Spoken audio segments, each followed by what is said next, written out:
Hello আমার প্রিয় বন্ধুরা আজকে আমরা দুটো বিএলডিসি ফ্যান ফিটিং করেছি।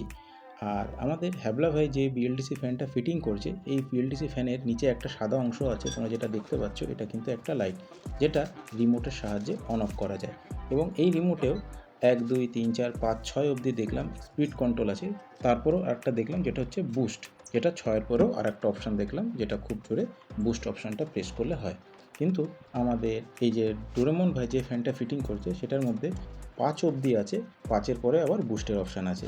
প্রিয় বন্ধুরা, এই দুই কোম্পানির ফ্যান আশা করি তোমরাও ফিটিং করেছো, এবং দুটোর মধ্যে কোনটা বেস্ট সেটা কিন্তু তোমরা অতি অবশ্যই কমেন্টে জানিও। আর সম্পূর্ণ ভিডিওটা দেখার পর তোমাদের কাছে কেমন লেগেছে সেটাও অবশ্যই কমেন্টে জানিও। ভালো লাগলে প্লিজ একটা লাইক করো। তো প্রিয় বন্ধুরা, তোমরা সকলে ভালো থেকো, সুস্থ থেকো, তোমাদের সঙ্গে আবার দেখা হবে নেক্সট ভিডিওতে। ততক্ষণের জন্য টাটা।